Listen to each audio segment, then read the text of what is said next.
नमस्कार। अहाँ सब गोटे के शुभम मिश्रा चैनल पर आइ देखियो पाग और फूल के माला से बनायल जैते। तो ई पाग छे, यहाँ के पाग में देखियो मोती और कार्टून के बाद फूल तीनों लागल छे। तो अहाँ सब वीडियो में बनल रहब और वीडियो के लाइक करब, कमेंट करब और शेयर करब, चैनल के सब्सक्राइब जरूर करब। देखियो मोती के काम एहि में पड़े छे कि एकटा फूल ले छे, एकटा मोती ले छे। ओइ में मोती में पहले घुसाबे छे, उसके बाद फूल में घुसाबे छे और घुसा कर सीधा हम पाग में लगा दे छे।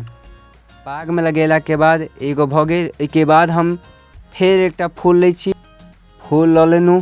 फूल के बाद हम एकटा फिर ओइ में घुसाब सुई में और कार्टून के जे माला फूल बनायल जाय छे ओइ में फिर घुसा देबे।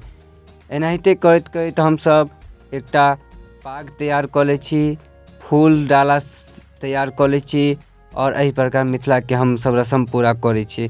जे सब होय छे मिथिला में, जेना तराजू होय छे, बहुत कुछ होय छे। हमरा ओते नामो नहीं पता है, लेकिन हम तो हमरा पता है जे से हम बता दे छी। एहि में बहुत प्रकार के सामान के भी जरूरत पड़े छे, जेना में ऊन के, मिथिला में हम सब ऊन कहे छे, कथी छे मोती, घंटी, फूल, बहुत प्रकार के चीज सब होय छे जे इमे काम आवे छे।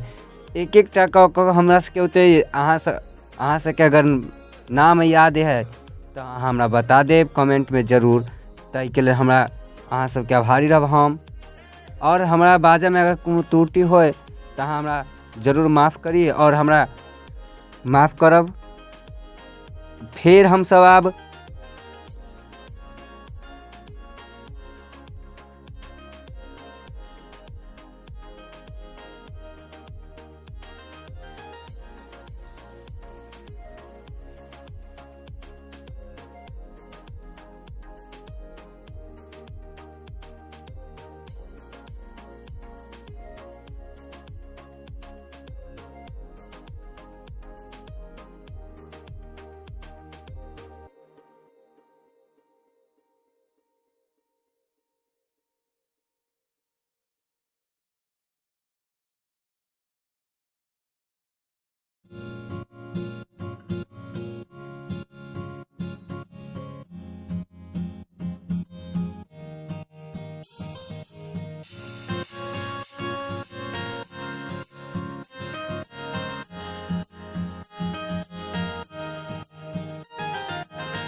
अहाँ सबके ये वीडियो केहन लागल है तो जरूर बताएब और कमेंट कऽ के तो जरूर बताएब, शेयर जरूर करब और साथ में चैनल के सब्सक्राइब जरूर कराओ और फेसबुक पर देखा था आप तो लाइक जरूर